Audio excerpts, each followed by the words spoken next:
नाशिकमधील भोंदूबाबा अशोक खरात प्रकरणाच्या तपासात अनेक धक्कादायक खुलासे समोर येताना दिसत आहेत। अशातच अशोक खरात नाशिक जिल्ह्यातील इगतपुरी तालुक्यातून विधीसाठी वस्तू आणत होता अशी चर्चा असल्याने विशेष तपास पथकानं मंगळवारी इगतपुरी तालुक्यात धडक देत चौकशी केली। एसआयटीनं इगतपुरी तालुक्यातील नांदगाव बुद्रुक गावी झाडाझडती घेतली। गावातील एका व्यक्तीची चौकशी केल्याची सूत्रांची माहिती आहे।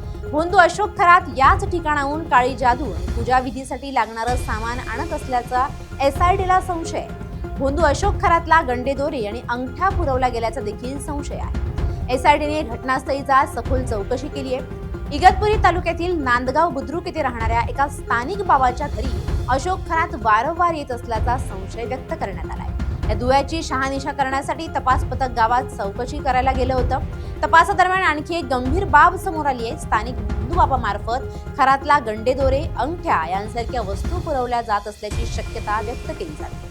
खरातच्या आर्थिक व्यवहारांमधून या स्थानिक भोंदूबाबाच्या नावावर इगतपुरी तालुक्यातील विविध गावांमध्ये मालमत्ता खरेदी केल्याचा संशयही तपासात व्यक्त होतोय। अशोक खरात यानं कोर्टात मोजून 5 वाक्य बोलले।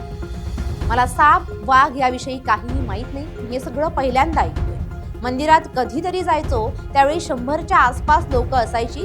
शिवरात्र, श्रावणी सोमवार अशा वेळीच मी जात होतो। 5 दिवसांच्या कोठडीत जे प्रश्न विचारले त्याची मी सगळी उत्तरं दिली, अशी उत्तरं अशोक खरात याच्याकडून देण्यात आली। भोंदू ज्योतिषी आणि स्वतःला कॅप्टन म्हणून पदवी लावणारा अशोक खरात हा 10वीच्या परीक्षेत 2 विषयात नापास होता अशी माहिती समोर आली।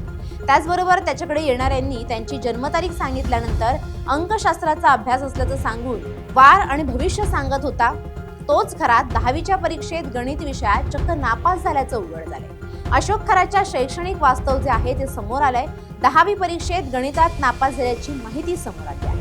गुणपत्रिकेनुसार एकूण 251 गुण, टक्केवारी सुमारे 35.88%, तर मराठीमध्ये 39, इंग्रजीत 37, गणितात 28, विज्ञानात 62, समाजशास्त्राचा 38 आणि हिंदीमध्ये 37 गुण मिळाले होते।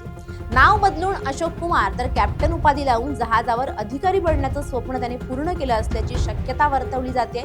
खरातचं खरं नाव हे लक्ष्मण असल्याचं समोर आलंय। सिन्नर तालुक्यातील कहांडळवाडीमध्ये खरात वावी येथील माध्यमिक शाळेचा विद्यार्थी आहे। अंकशास्त्र म्हणून शिकवणारा व्यक्ती स्वतःच गणितात अपयशी झाल्याचं आता यामधून समोर आलंय।